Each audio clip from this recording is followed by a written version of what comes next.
ఒక చిన్న 4 సంవత్సరాల పాప తన పూర్వజన్మకు సంబంధించిన జ్ఞాపకాలను, తను పూర్వజన్మలో ఎవరిని పెళ్లి చేసుకున్నాను, తన భర్త ఎవరు, అలాగే తనకు పుట్టిన పాప ఎవరు, తనకు పుట్టిన పిల్లలు ఎవరు, ఇవన్నీ కరెక్ట్‌గా ఎగ్జాక్ట్‌గా చెప్తూ ఉంది అంటే మీరు నమ్ముతారా? కానీ ఇది నిజం. ఇది ఎక్కడ జరిగింది అనేది నేను ఇప్పుడు ప్రూఫ్స్‌తో సహా మీకు చూపిస్తాను.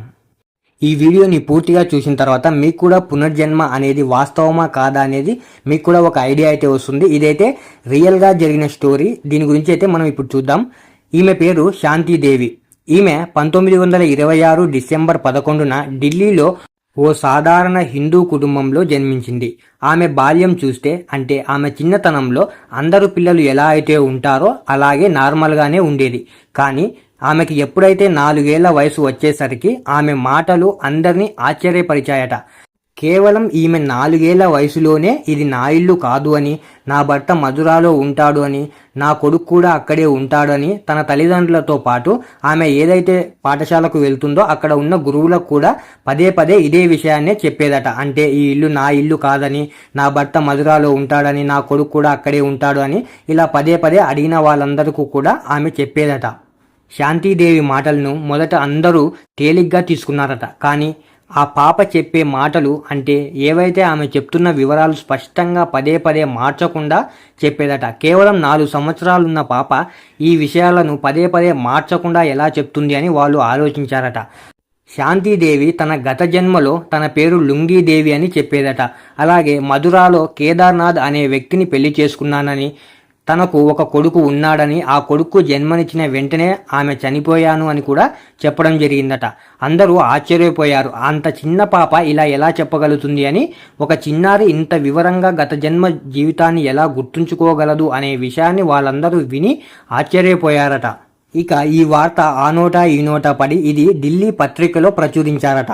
ఈ పత్రికను చూసిన గాంధీజీ స్వయంగా ఈ విషయాన్ని గమనించి ఒక కమిటీని ఏర్పాటు చేశారట.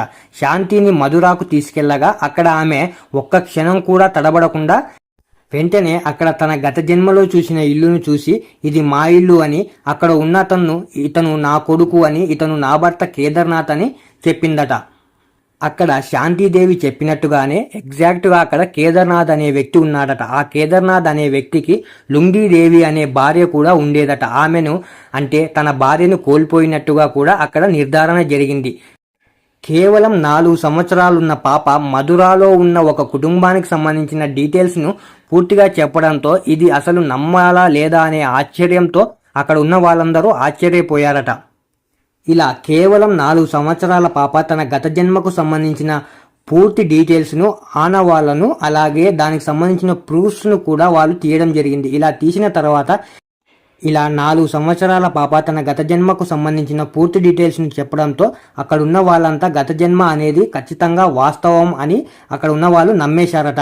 అయితే ఈ కథ విన్న తర్వాత మీకేమనిపించిందో ఒకసారి కామెంట్ చేయండి.